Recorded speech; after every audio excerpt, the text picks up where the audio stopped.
Deus, muito obrigado por mais um dia, Senhor. Muito obrigado, Pai, por nos ter trazido mais um dia para aprender um pouco mais da Tua palavra, Senhor. Que o Senhor nos abençoe, ilumine o pastor, Pai, para que ele possa transmitir a Tua palavra, Pai. Abra nossas mentes para que possamos entender, Pai. Essa é a nossa oração, em nome de Jesus. Amém.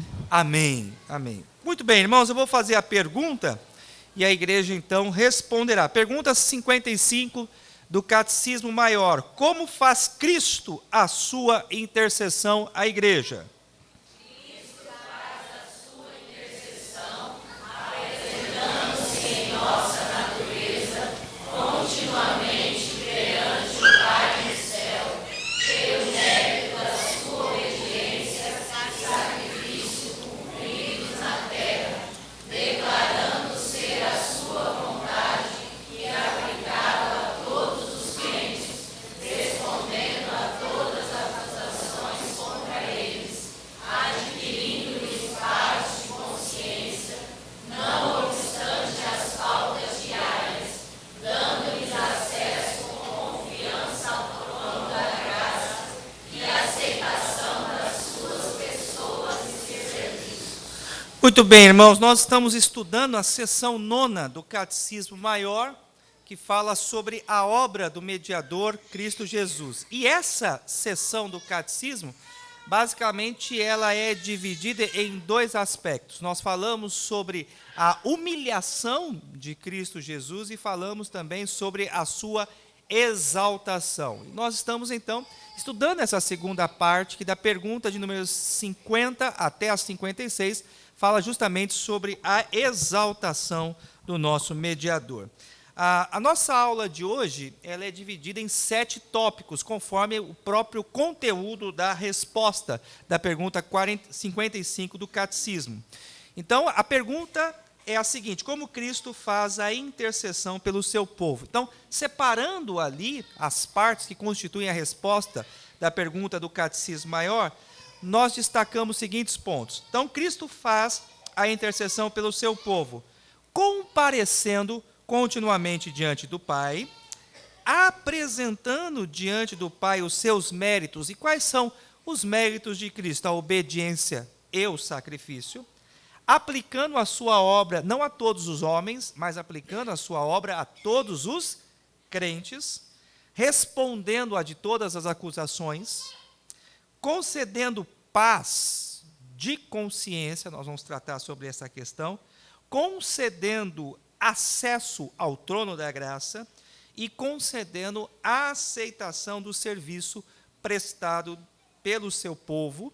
Ele é o nosso mediador, ele é o nosso sumo sacerdote. Então, vamos à nossa aula desta manhã. Como Cristo faz a sua intercessão? Então, em primeiro lugar, comparecendo diante do Pai. 2 textos são usados como referência para nós sustentarmos esse ponto aqui do Catecismo Maior. Hebreus 9:12 diz o seguinte: não por meio de sangues de bodes, de bezerros. Então eu paro por aqui. Lembremos, meus amados irmãos, como o povo comparecia diante de Deus na antiga aliança. Então, na antiga aliança, para que o povo pudesse ser apresentado ou comparecer diante de Deus, era necessário um elemento. E qual era esse elemento? Sangue. Sangue. Então, Deus, na sua infinita soberania, Ele é Senhor sobre todas as coisas, e Ele faz tudo como lhe apraz, Ele estabeleceu um meio, uma forma de nós termos acesso à sua presença. E qual é a forma que Deus estabeleceu para que nós tenhamos acesso à sua presença? Sangue. Sem sangue, é impossível comparecermos perante o Senhor. Só que na antiga aliança, esse sangue era um sangue de animais. Era um sangue de animais. Mas os sacrifícios da antiga aliança, eles eram incompletos e imperfeitos. Por que eles eram incompletos e imperfeitos? Porque havia constantemente necessidade de repetição. Eles não eram suficientes. Então, quando alguém desejava comparecer perante a presença de Deus e prestar o seu culto a Deus, era necessário o derramamento de sangue sobre o altar. O sacerdote fazia o sacrifício, fazia a imolação, sangue era derramado, e dessa forma, então, a porta de acesso à presença do Pai era aberta, ok? Então, guardem bem isso, em todos os tempos, em todas as eras, a chave de acesso à presença do Pai é sangue. Sangue. Sem derramamento de sangue, não há remissão de pecados. Continuando o texto. Mas pelo seu próprio sangue, entrou nos santos dos santos, uma vez por todas, por isso que o texto fala, uma vez por todas, por isso que o sacrifício de Cristo Jesus, ele é completo, ele é suficiente, e não há necessidade de repetição, não há necessidade de repetição, tendo obtido eterna redenção. Hebreus 9, 24, porque Cristo não entrou em santuário feito por mãos, né? Então, os irmãos hão de se lembrar que na antiga aliança, houveram 2 lugares aonde era feito o sacrifício, aonde o povo comparecia diante de Deus para adoração. O primeiro lugar era o tabernáculo, que foi erguido no deserto.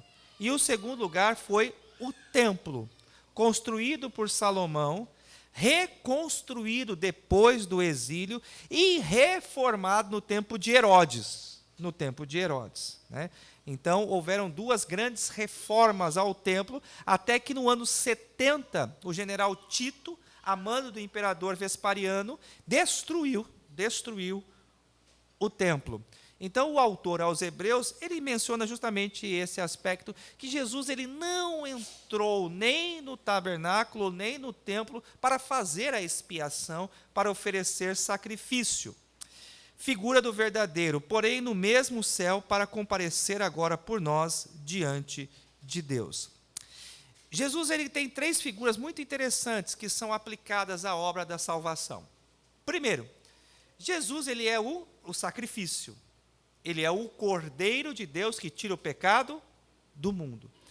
Conforme ao autor aos Hebreus, Jesus ele é o sacerdote.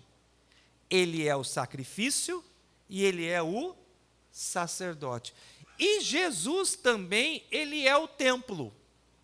Interessante pensarmos nessa figura também, à luz do autor dos Hebreus. Porque aonde acontecia a mediação e o sacrifício? No templo.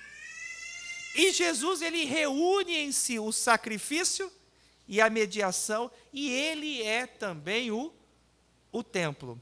Só que quando ele foi assunto ao céu, na sua ascensão, e olha o privilégio que nós temos, nós nos tornamos templo. Aonde Deus se faz presente hoje? Não é em construções humanas. O que é a igreja? Somos nós. Quando a gente cantou Deus está aqui, é claro que a gente pensa assim, bom, nesse auditório aqui, Deus está aqui. Não é no auditório que Deus está. Lembra que nós cantamos em uma parte, né, Eduardo? Deus está em nós. Deus está em ti. E em nós ocorre o quê? Olha só, o sacrifício e a mediação. Deixa eu mostrar isso. Nós não enxergamos, mas pela fé nós cremos que o que está sobre nós, o sangue do Cordeiro. Fé é a certeza das coisas que se esperam e convicção de fatos que não se veem. Nós só temos, olha a beleza disso, nós só temos acesso à presença do Pai porque sobre nós está o que? O sangue do Cordeiro. E nós só podemos falar com o Pai por causa da mediação do Espírito Santo, que intercede por nós com gemidos inexprimíveis. Então, na nova aliança, o Espírito Santo de Deus, ele habita em nós e ele nos apresenta ao Pai. Quando nós oramos, nós sempre terminamos as nossas orações com a seguinte afirmação: em o nome de Jesus. Porque nós não comparecemos à presença do Pai pelos nossos próprios méritos. Nós só podemos comparecer à presença do Pai pelos méritos de Cristo Jesus, e os méritos de Cristo Jesus estão aplicados em nós.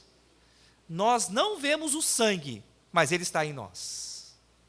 Nós não enxergamos o Espírito Santo, mas pela fé nós cremos que ele está em nós. E é por isso que nós temos então acesso à presença do Pai.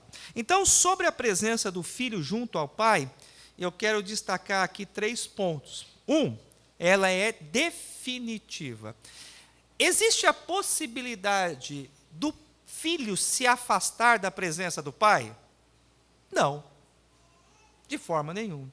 Comparando com o sacerdócio da antiga aliança, por exemplo, o sacerdote ele tinha que ir para a sua casa, ele precisava dormir, ele precisava descansar, ele poderia adoecer, e aí ele teria que ser afastado das suas funções. E aí ele teria que ser substituído. Cristo ele jamais é substituído. Cristo não adoece, ele não cansa, e ele não precisa dormir. Então, a qualquer momento, eu e você podemos fazer uma oração, podemos pedir socorro ao Pai, sabendo que o Pai nos ouve por meio do seu Filho Cristo Jesus. Segundo, ela é redentiva, obtida eterna redenção. Um ponto muito importante que difere a nossa fé da fé romanista é que nós cremos que o culto não é a repetição do sacrifício de Cristo Jesus. No romanismo, os padres, eles têm a função de sacerdote. E a Eucaristia é a repetição do sacrifício de Cristo Jesus. Nós não o fazemos. É importante que a gente afirme que pastor não é sacerdote. E a oração do pastor não é mais eficiente do que a oração de qualquer outro membro. O pastor deve orar pela igreja? Claro. Se você está passando por alguma dificuldade, você quiser pedir ao pastor que ore por você, você pode fazer? Pode. Mas, por favor, em nome do Senhor Jesus, não pense de forma equivocada que a minha oração é mais poderosa do que qualquer um de vocês. De forma nenhuma. Esse é um ledo engano que muitas vezes está permeado na igreja. E vocês aí, pensando dessa forma, incorrem um risco de imputarem ao pastor algo que pertence a Cristo. Algo que pertence a Cristo. A eficácia da oração.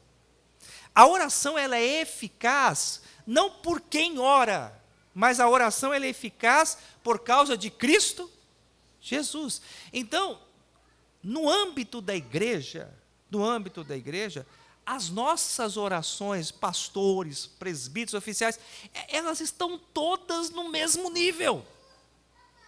Não há disparidade. A oração, costuma falar, fulano de tal tem oração forte. Já ouviram essa expressão? Irmãos, isso é asneira. Isso é besterol. Não existe pessoa que tenha oração forte. A oração ela é atendida pelos méritos de Cristo Jesus. E, por exemplo, pessoas que vão atrás de irmão ou irmã, porque creem que o irmão ou irmã tem uma oração mais poderosa, uma oração mais forte, estão pecando. Então, um ponto aqui importante para a gente destacar é que não há poder maior, eficácia maior na oração de nenhum homem. Nós entramos à presença do Pai por meio de Cristo Jesus, pelos méritos de Cristo Jesus. E o terceiro, ela é celestial, porque Cristo ele faz a nossa intercessão aonde? Nos céus. Aonde Cristo está intercedendo por nós? Nos céus. Ele subiu diante dos homens, e a Bíblia diz que ele está à direita de Deus Pai, intercedendo por nós. Outro texto, Hebreus 9, de 6 a 8, diz o seguinte: Ora, depois de tudo isto, assim preparado, continuamente entram no primeiro tabernáculo sacerdotes, para realizar os serviços sagrados. Mas no segundo, sumo sacerdote, ele sozinho, uma vez por ano, não sem sangue, que oferece por si e pelos pecados de ignorância do povo, e querendo com isso dar a entender o Espírito Santo que ainda o caminho do santo lugar não se manifestou, enquanto o primeiro tabernáculo continua erguido. Então, sobre o trabalho do sumo sacerdote na antiga aliança, eu quero destacar aqui 5 pontos. Primeiro, na antiga aliança, ele oferecia um sacrifício solitário. O sumo sacerdote, uma vez por ano, ele tinha que entrar no Santo dos Santos. E o que havia no Santo dos Santos? A Arca da Aliança. E o que havia dentro da Arca da Aliança? As tábuas da lei, o cajado de Arão e uma porção do maná. Então, anualmente, o sumo sacerdote ele entrava no Santo dos Santos e ele aspergia sangue sobre o propiciatório. O propiciatório era a tampa da arca que tinha a imagem de 2 querubins. 2 querubins. E ali, então, ele fazia, primeiro, o sacrifício por si, porque ele era um pecador. E ele precisava antes fazer o sacrifício por si mesmo. E, posteriormente, ele fazia o sacrifício por todo o povo. Continuando. Ele oferecia um sacrifício repetitivo, era todo o ano. Todo ano tinha o dia da expiação. Tinha o dia da expiação. Então, dois animais eram sacrificados no dia da expiação, né? Você tinha o animal que era sacrificado para uso do sacerdote ali dentro do tabernáculo e do templo. Então você tinha esse animal que era sacrificado, e você tinha a figura do bode emissário. O que era esse animal? O que era esse bode emissário? Colocava-se o sacerdote a mão na cabeça daquele bode. E ali, aquele bode, ele figuradamente recebia o pecado de todo Israel. E o que fazia com aquele animal? Colocava ele no deserto. E ele saía caminhando pelo deserto. Então você tinha um animal que era sacrificado, e você tinha a figura desse animal, desse bode emissário, que recebia figuradamente o pecado de todo Israel. Talvez se pergunte, mas, pastor, por que todo esse simbolismo? Por que toda essa liturgia e essa dramatização? Para apontar uma obra que Cristo haveria de realizar. Todo esse simbolismo aponta para a obra redentiva de Cristo Jesus. Mas toda essa liturgia, essa dramatização, ela era feita anualmente, para que o povo não se esquecesse, para que o povo, com esperança, olhasse para o futuro, crendo que Deus haveria de mandar o Redentor Cristo Jesus. Oferecia um sacrifício com sangue, oferecia um sacrifício pelos seus pecados, o próprio sumo sacerdote, e ele oferecia um sacrifício pelos pecados de todo o povo. Mas um ponto importante aqui, O que tornava os sacrifícios eficientes? Como nós temos apontado, a obra de Cristo, todo esse simbolismo apontava para Cristo. Lá na antiga aliança, os nossos irmãos tinham conhecimento sobre Cristo? E a resposta é sim. Só que eles tinham um conhecimento sobre Cristo completo e pleno como nós temos? A resposta é não. O autor aos Hebreus, ele mesmo afirma que os nossos irmãos viam toda essa dramatização, o sacrifício, o tabernáculo, o santo dos santos, o santo lugar, a bacia de bronze, a mesa da propiciação, o candelabro, a figura do sacerdote com toda a sua indumentária. Tudo isso era apenas sombra de uma obra maior que foi realizada por Cristo Jesus. Mas um ponto importante que eu preciso destacar aqui. havia necessidade de fé. Em todos os tempos, em todas as épocas, o sacrifício ele se torna eficiente mediante a fé. Sem fé é impossível agradar a Deus. A fé consiste em crer que aquilo tudo que era feito na antiga aliança atendia à vontade de Deus. Era uma atitude de obediência. Aonde eu quero chegar? Sacrifício sem fé era eficiente? Sim ou não? Não. Então, nunca o sacrifício ele foi eficiente se não existisse fé. Para a gente pensar agora aqui na nossa realidade, vir à igreja sem fé é suficiente? Você pode todo domingo estar na igreja, mas se você não tiver fé em Cristo Jesus, a sua religiosidade, o seu sacrifício de acordar cedo, sair de casa, se arrumar e vir para a igreja, vai ter alguma eficácia? Precisamos entender que qualquer esforço religioso sem fé é inútil. Foi assim na antiga aliança, é assim na nova aliança também. Muito bem, ponto 2 na nossa aula. Eita, hoje eu acho que não chego nem na metade. Estou no ponto 2 ainda, mas vamos lá. Como Cristo faz a sua intercessão? Apresentando-se diante do Pai os seus méritos. Então vamos aos méritos de Cristo? Hebreus 10, de 1 a 7. Ora, visto que a lei tem sombra dos bens vindouros, não a imagem real das coisas, nunca jamais pode tornar perfeito os ofertantes com os mesmos sacrifícios que, ano após ano, perpetuamente eles oferecem. De outra sorte, não teriam cessado de ser oferecidos, porquanto os que prestam culto, tendo sido purificados uma vez por todas, não mais teriam consciência de pecados. Entretanto, nesses sacrifícios, faz-se recordação de pecados todos os anos, porque é impossível que o sangue de touros e de bodes remova pecados. Por isso que eu estava falando sobre a questão deles serem insuficientes, imperfeitos e incompletos. Por isso, ao entrar no mundo, diz: sacrifício e oferta não quisestes, antes um corpo me formaste.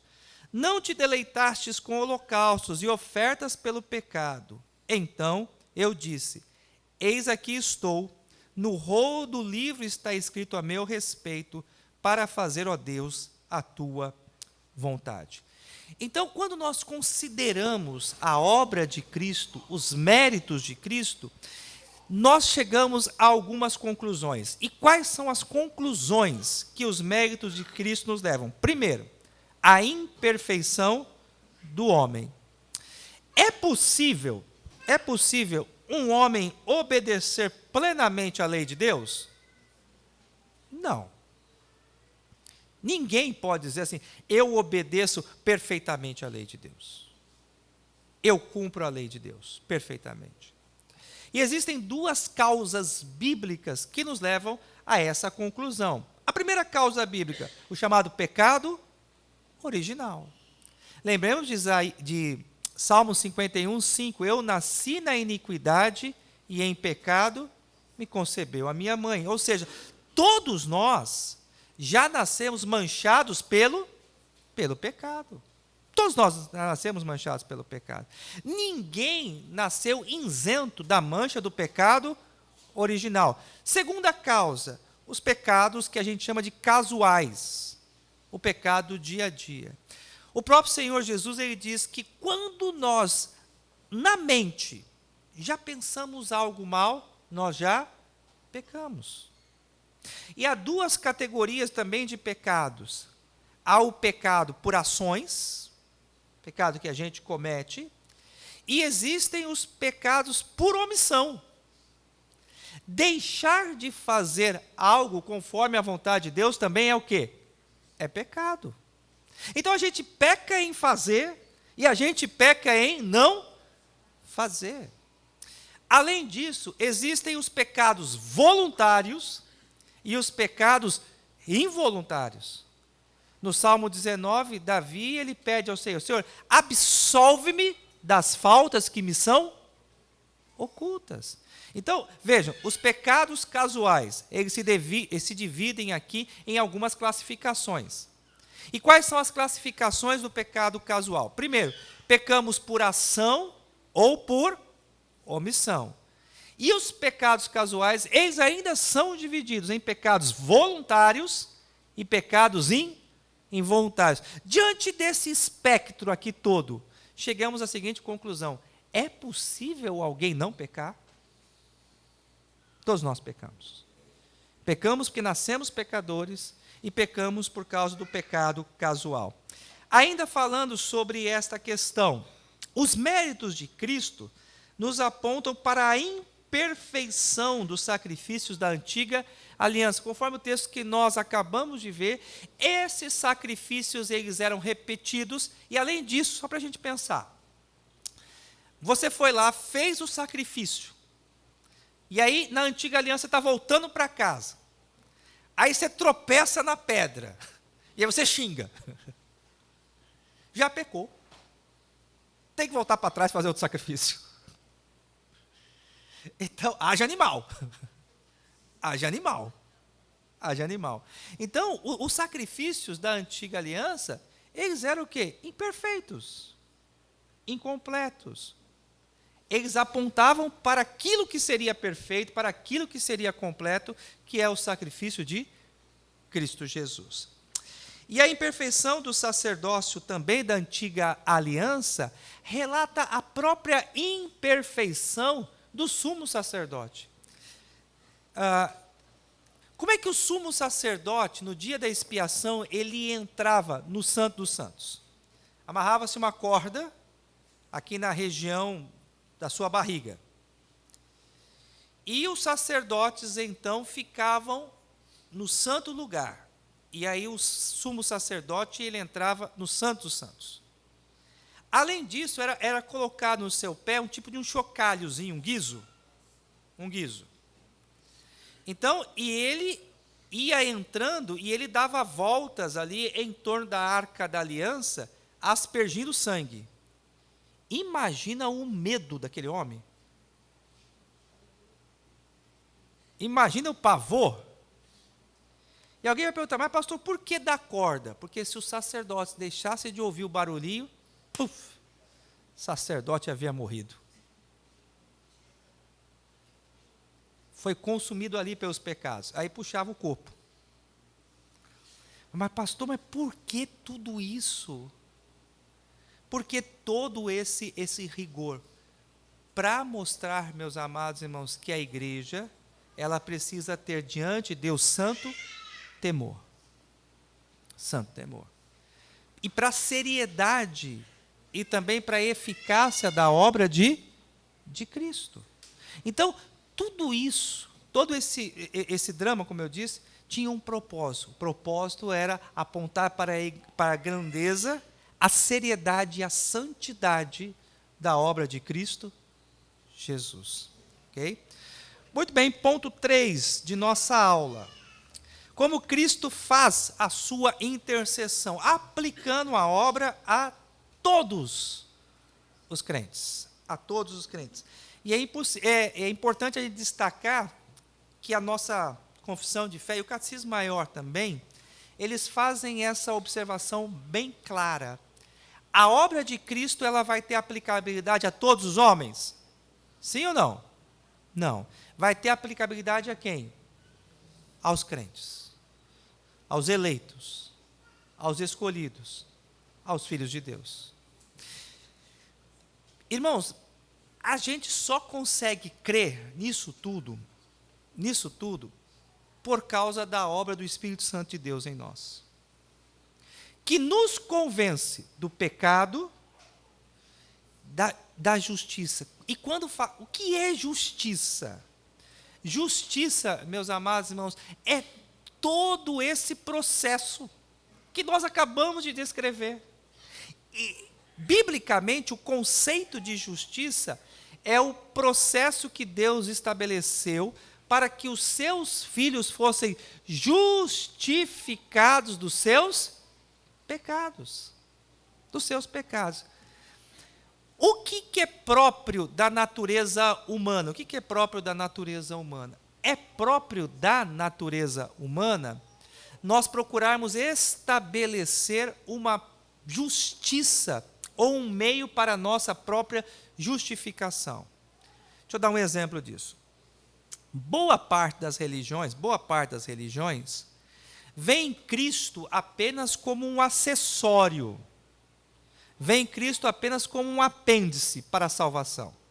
E é muito comum a gente ouvir nas religiões a seguinte afirmação: bom, eu preciso fazer algo para ser salvo.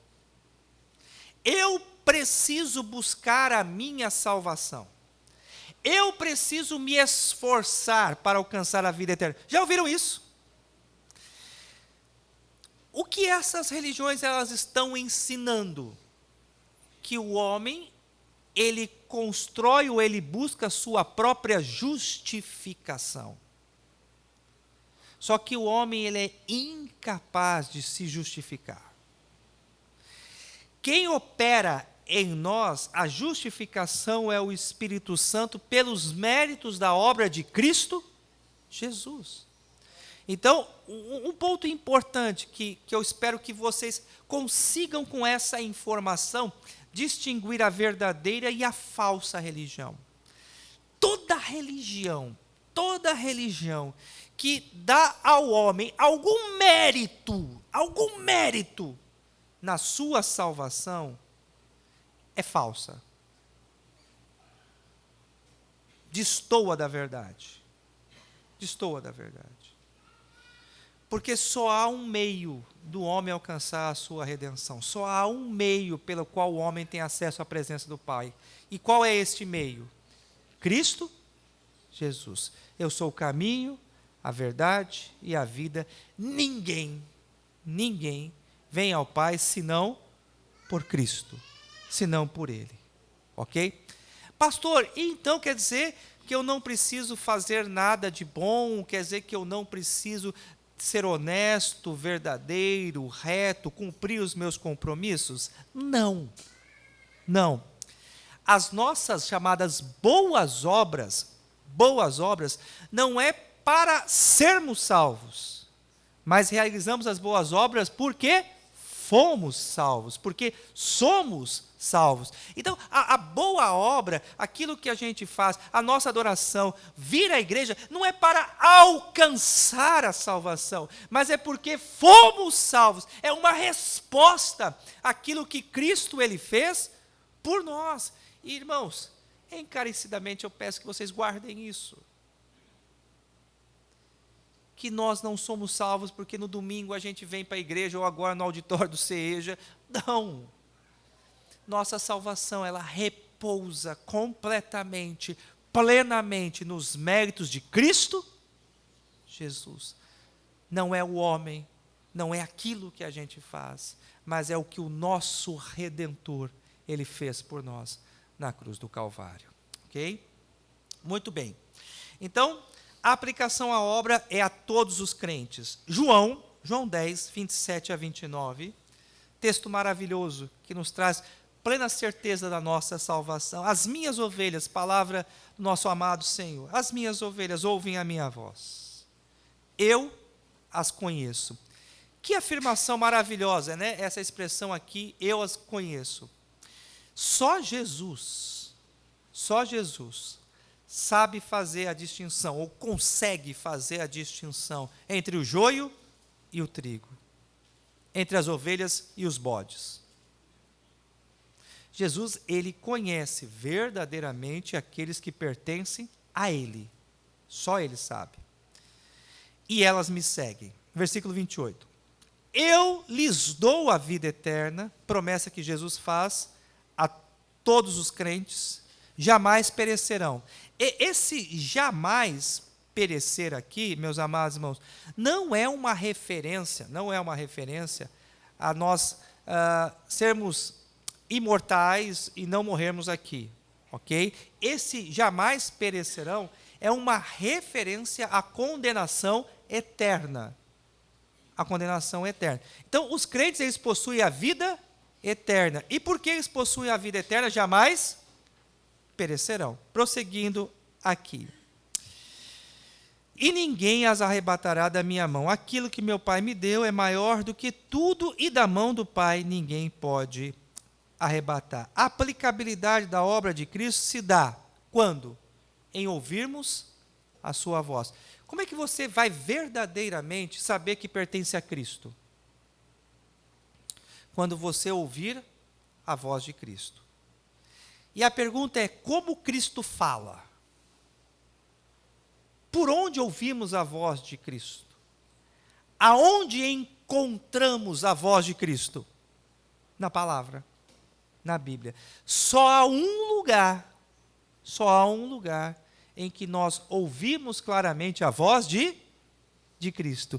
E este lugar é a sua palavra. Segundo, a aplicabilidade da obra de Cristo dá em sermos conhecidos por Cristo. Eu já mencionei isso.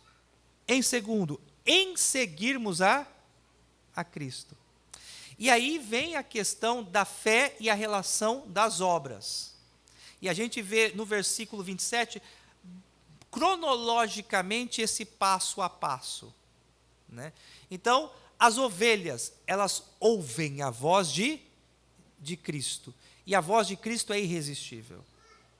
Quando alguém ouve a voz de Cristo, é impossível alguém dizer não à voz de Cristo Jesus. Segundo, ao ouvirmos a voz de Cristo, o Senhor nos conhece, e esse conhecer também dá a ideia de proteção e de presença.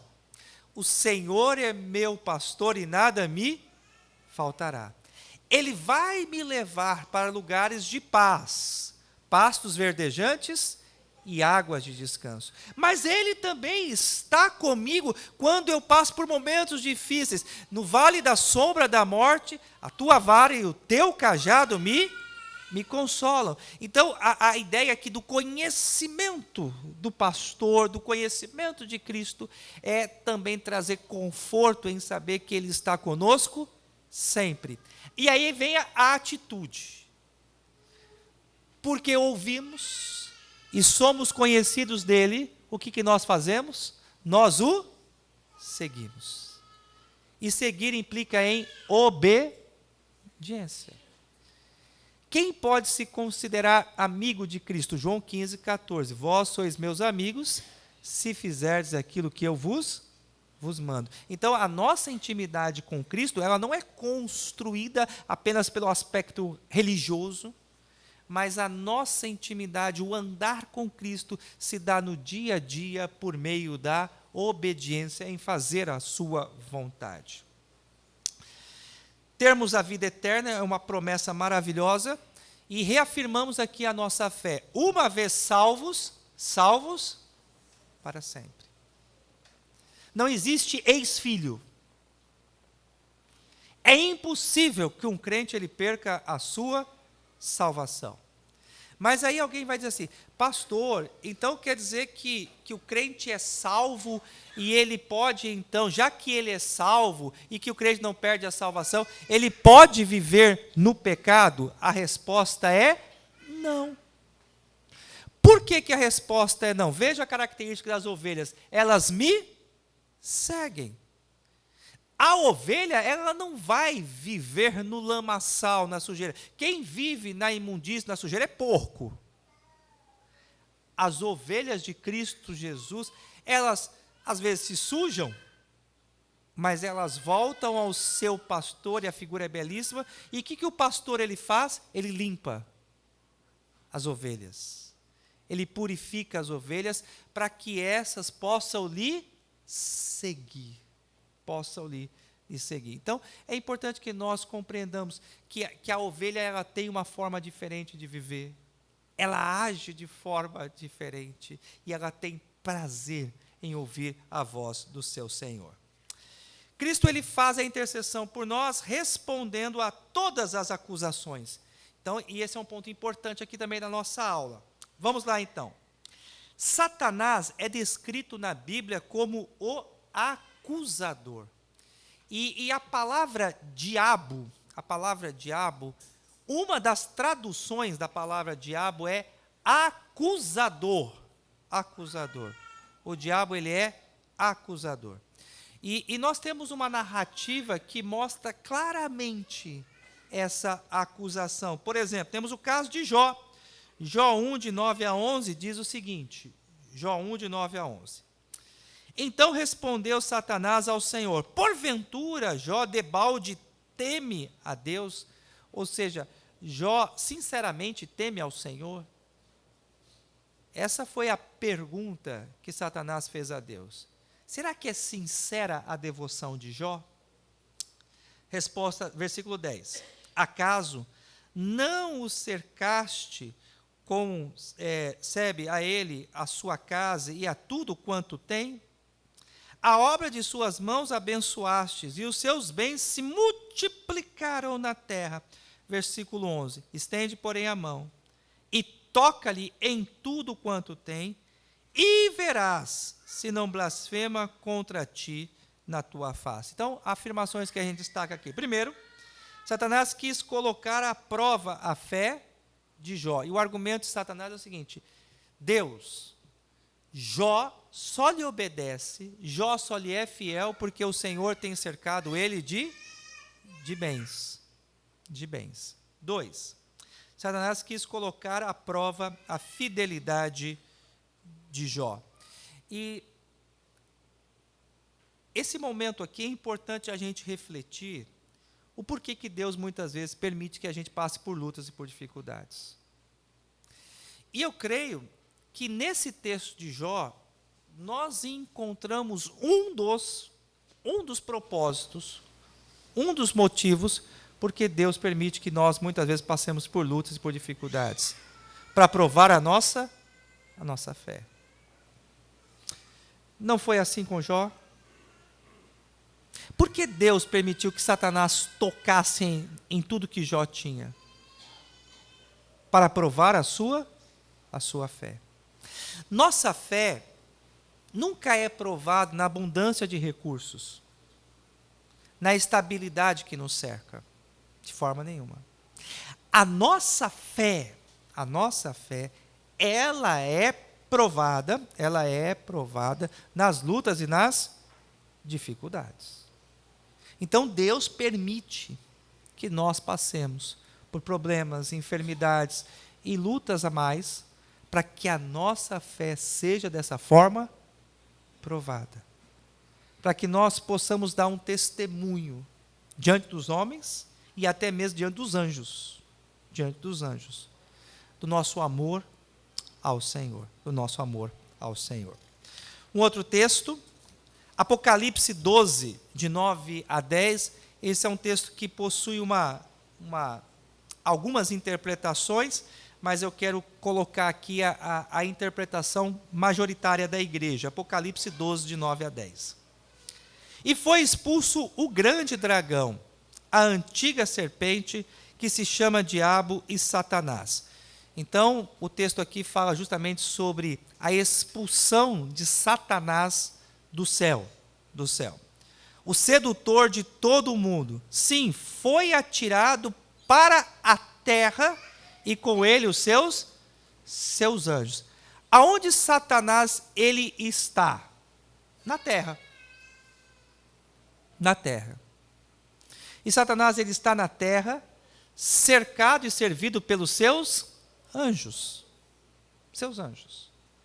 Então, Satanás e os seus anjos, eles estão constantemente armando ciladas para que nós, crentes, venhamos a cair e a tropeçar.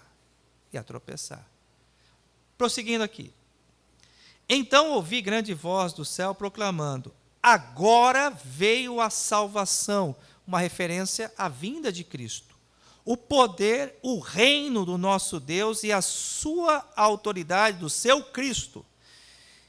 Pois foi expulso o acusador de nossos irmãos, o mesmo que acusa, olha só, Satanás faz o quê? Acusa de dia e de noite, diante do nosso Deus. Então, Satanás, ele continua nos acusando diante de Deus nos dias de hoje? A resposta é sim. Sim. Mas quem nos defende? Cristo Jesus. Quem que é o nosso mediador? Quem que é o nosso protetor? Cristo Jesus. Cristo Jesus. Afirmações. Satanás, ele age em companhia dos seus anjos. Satanás, ele faz acusações de dia e de noite. Que inimigo que a gente tem, né? O texto aqui, ele não dá trégua. Não dá trégua. A cena que a gente precisa imaginar é essa aqui. Vou pegar o exemplo aqui do Aurélio.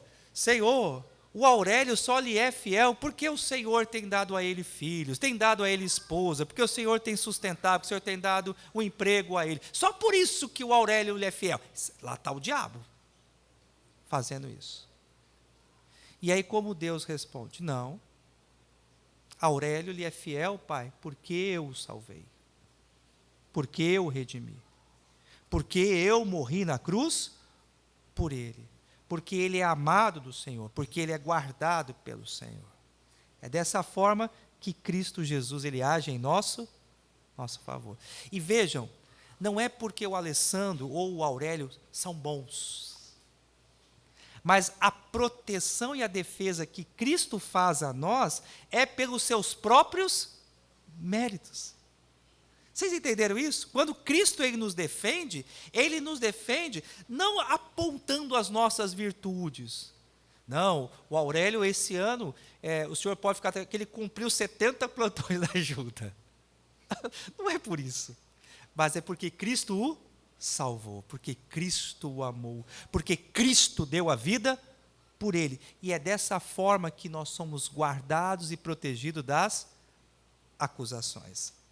Prosseguindo aqui, meus amados irmãos, como Cristo faz a intercessão por nós? Concedendo paz de consciência. Romanos 8, de 1 a 2, diz o seguinte: agora, pois, já nenhuma condenação há para os que estão em Cristo Jesus, porque a lei do Espírito da vida em Cristo Jesus te livrou da lei do pecado e da morte. Então temos paz em nossa consciência ao sabermos 3 verdades. Primeiro, não temos mais nenhuma condenação por causa dos nossos pecados. Aqui, uma aplicação direta. Infelizmente, existem muitos crentes salvos, redimidos, eleitos em Cristo Jesus, que ainda carregam consigo culpa pelo que fizeram. Alguns, na igreja, são pessoas sinceras e falam o seguinte: meu caso é um caso perdido. Meu caso é um caso perdido. Eu traí a minha esposa, eu assassinei alguém, eu roubei ali, eu fiz muitas coisas erradas. Meu caso é um caso perdido. Existe caso perdido para Cristo Jesus? Por mais terrível que tenha sido o pecado, por mais terrível que tenha sido o pecado, Cristo Jesus, ele tem o poder e o seu sangue é eficaz para perdoar todos os pecados. Todos os pecados. Não importa qual tenha sido o erro, não importa qual tenha sido o pecado ou o crime, pela fé, nós cremos que em Cristo Jesus, todos os nossos pecados, eles foram perdoados. Todos os nossos pecados, eles foram perdoados. Então, o crente, ele tem que viver em paz, lembrando que nenhuma condenação há para aqueles que estão em Cristo Jesus. Outro ponto aqui, bem pastoral, bem prático. Algumas das nossas boas atitudes podem ser ofensivas e desrespeitosas a Deus. Deixa eu dar um exemplo disso.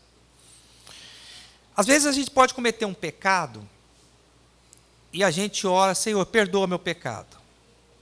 Você orou, confessou o seu pecado a Deus, de forma até sincera. Mas passou algumas horas, você volta e pede perdão a Deus pelo mesmo pecado. Senhor, eu sei que eu já pedi perdão, mas me perdoa mesmo? Aí no outro dia você acorda atormentado. Fala, Senhor, eu orei ontem, orei umas 2 vezes, orei umas 3 vezes, e eu já confessei o pecado, mas Senhor, perdoa mesmo? Mas você ainda não está em paz. E aí você, não, eu vou fazer um jejum para o Senhor me perdoar esse meu pecado. E aí a pessoa faz um jejum de santificação por causa de um pecado.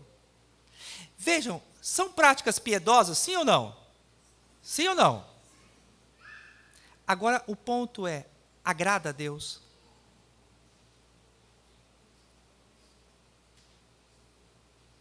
A pergunta é, agrada a Deus? Por quê? Porque por trás dessa prática piedosa, revela a nossa incredulidade. Porque eu não estou crendo que a obra de Cristo Jesus ela é suficiente para perdoar o meu pecado. Então, fez besteira? Fez coisa que não devia? Falou o que não devia? Pensou o que não devia? O que você tem que fazer? Senhor, perdoa o meu pecado. E descansar. Nenhuma condenação há para aqueles que estão em Cristo Jesus. Quantas vezes é necessário o crente confessar o seu pecado para ele ser perdoado? Uma única vez. Lembrando que ninguém é perdoado pelos seus pecados pelo número de vezes que confessa. Mas nós recebemos o perdão pelos nossos pecados quando confessamos uma vez com fé. Com fé, crendo que o Senhor perdoa os nossos pecados. Perdoa os nossos pecados. 2 aqui. Não temos mais a condenação que a lei trazia sobre nós. O que condena o homem? A lei. De que forma, se você puder, anote isso. De que forma a lei condena o homem? Porque é a lei que revela os nossos pecados. Como eu sei que pequei? Por causa da lei. É a lei que torna nítidos os meus pecados. Então, por isso que é a lei que condena ao homem. Então, o peso da condenação da lei já não está mais sobre nós.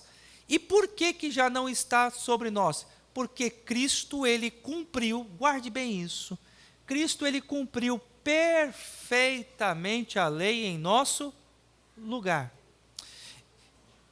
Eu volto a repetir o que eu ensinei isso nas aulas anteriores, e eu gostaria que vocês guardassem isso. O meio que Deus estabeleceu para a salvação do homem é o cumprimento da lei. Vou repetir. O meio que Deus estabeleceu para o cumprimento, para a salvação do homem, é o cumprimento da lei. Ponto. É possível o homem cumprir perfeitamente a lei? Sim ou não? Não. Quem cumpriu a lei perfeitamente? Tornando-se dessa forma o nosso representante. Em que consiste a nossa fé? Em afirmar que Cristo, ele fez o que nós somos incapazes de fazer. Obedecer perfeitamente a lei. E é por isso que a salvação é pela graça sois salvos, porque Cristo, ele imputa em nós, Romanos capítulo 5, os méritos de sua obra. Cristo, ele morreu na cruz em nosso lugar, pagando pelos nossos pecados, e ele, durante a sua vida, fez o que nós somos incapazes de fazer, viver uma vida que seja totalmente agradável a Deus. Totalmente agradável a Deus. Né?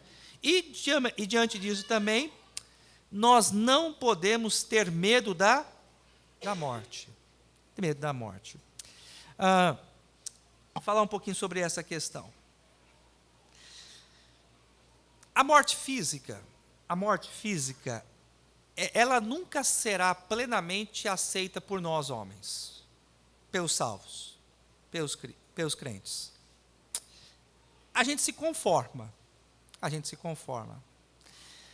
Lá em Eclesiastes, Salomão ele fala que a eternidade está no coração do homem. Nós fomos criados por Deus para vivermos para sempre. Nós não fomos criados para passar pela morte. O homem foi criado por Deus para viver para sempre.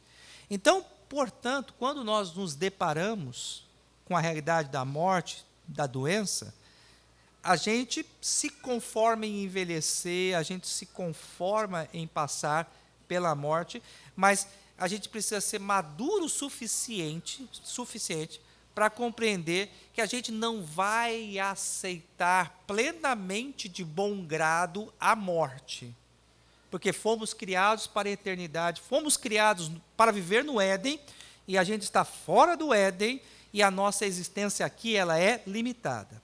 Porém, a palavra de Deus ela nos traz consolo. E como nós precisamos encarar a perspectiva da morte como o meio para o qual nós nos aproximamos mais de Deus. Mais de Deus. Então, a morte nada mais é do que o meio na qual nós somos lançados no braço do Filho. Nos achegarmos à presença do Pai. Quando um crente morre, para onde ele vai? Para o céu.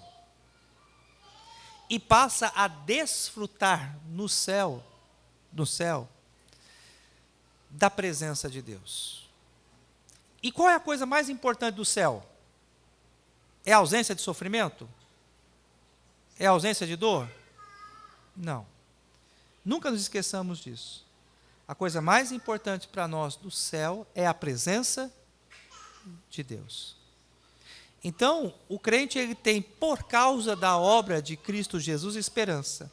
O crente tem, por causa dos méritos de Cristo Jesus, a consciência de que, quando ele partir desta vida, ele estará na presença de Deus Pai.